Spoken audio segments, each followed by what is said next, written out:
সবকিছু মনে করেন যে জীবনের উপরে দিয়ে উঠে গেছিল। অনেক জোরাজোরে অনেক চেষ্টার পর বাড়িতে সবকিছু বলতে পারলাম, জানলো সবাই। বাবা মা গরিব ছিল, খুব ছোটবেলা বিয়ে হয়ে গেছে, 4 ভাই বোন আমরা। তো বলতে গেলে এক কথা, নুন আনতে পান্তা ফুরাইতো। খুব ছোটবেলা বিয়ে হয়ে গেছে, তখন বুঝতাম না স্বামী কী জিনিস, শ্বশুর বাড়ি কী জিনিস, নিজের ভালো মন্দ কিছুই বুঝতাম না। তারপরে কি পোড়া কপাল, বিয়ে করে নিয়ে গেছিলো ঢাকায়। ঢাকায় আসার পরে গার্মেন্টসে ঢুকাইলো, গার্মেন্টসে ঢুকায় দিয়ে সবসময় টাকাটা পড়ে থাকতো। মাস শেষে বেতন যা পাইতাম সব স্বামী নিত। শাশুড়ি ছিল না ভালো, যা ইনকাম করতাম সেগুলো কাইরে নিত, দিতও না। যখন গেটের থেকে বের হতাম গার্মেন্টসের, তখনই সব টাকা পয়সা কাইরে নিত। নিজের যে একটা স্বাদ আছে, আহ্লাদ আছে, কখনো কারোর কাছে বলতে পারতাম না, কারণ মুখ ফুটায় বলতে পারতাম না জীবনে ঢাকা শহর দেখি নাই, ঢাকা শহর চিনি না, জানি না কোন জায়গায় কী করব, কিছুই বুঝতাম না, জানতাম না। সব কিছু মনে করেন যে জীবনের উপরে দিয়ে উঠে গেছিলো। অনেক জোরাজোরে অনেক চেষ্টার পর বাড়িতে সব কিছু বলতে পারলাম, জানলো সবাই। জানতে পারলো না নিয়ে আমার বোনের অসুখ ছিল, আমার বাবা মার গরিব ছিল। তো ওখান থেকে আমার বোনের অসুস্থ, হাসপাতালে দৌড়াদৌড়ি করতেছে, তার মধ্যে আমার শ্বশুরবাড়ি থেকে আমার জামাই টাকা চাইছিল, তো তার ফ্যামিলিতে টাকা দেবে, পরে আমি টাকাটা দিতে পারি না তাকে।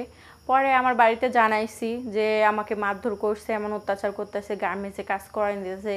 তো আমি গার্মেন্টস কখনো চোখেই দেখি নাই, সেই গার্মেন্টসে আমাকে কাজ করাইছে।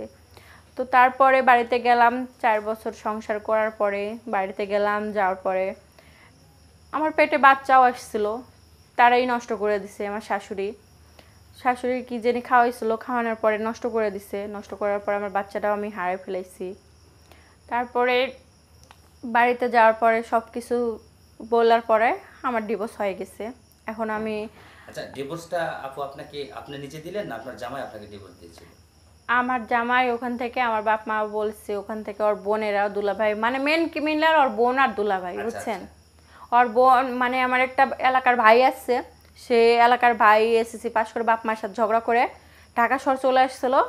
তো ঢাকা শহর আসার পরে ওর বোনকে দেখে পছন্দ করে বিয়ে করছে। বিয়ে করার পরে আমাদের ওখানে যখন নিয়ে গেছে, তখন হ্যাঁ বোন আবার পছন্দ করে মানে আমার সাথে বিয়ে দিছে। তো আমার বাড়ির লোকজনও জানতো না যে ওরা এরকম, কিংবা আমরা তো আরো আগেই জানতাম না, সবকিছু আমাদের মানে ফাঁসায় দিয়ে বিয়ে করা হয়েছে। আচ্ছা আচ্ছা, তো এখন আপনার যে সিদ্ধান্ত নিয়েছেন, এখন কি করতে চাচ্ছেন? এখন আমার ডিভোর্স হয়ে গেছে, যেহেতু আমি দেখলাম যে বিয়ের মধ্যে কিছু নাই, সুখ শান্তি বলতে বিয়ের মধ্যে কিছু নাই। আমি এমন একটা লোক চাই যে আমার মনের মতো হবে, যে আমাকে বুঝবে, আর হচ্ছে বন্ধু হিসাবে থাকতে চাই আমি, বিয়ে টিয়ে করতে চাই না। যদি দেখি যে সে ভালো হচ্ছে আমার জন্য সে আমার দেখা যাচ্ছে জীবনটা দিয়ে দিতে পারবে সে আমার জন্য।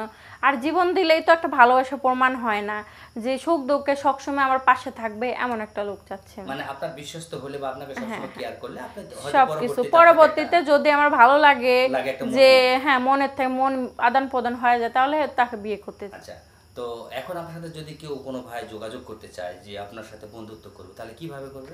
হ্যাঁ, আমার সাথে বন্ধুত্ব করতে চায়, শেয়ার অপশনে হোয়াটসঅ্যাপ নাম্বার আছে, ওখানে আমার নাম্বার আছে, ওখানে ফোন দিতে পারে, ফোন দিয়ে আমার সাথে যোগাযোগ করতে পারে।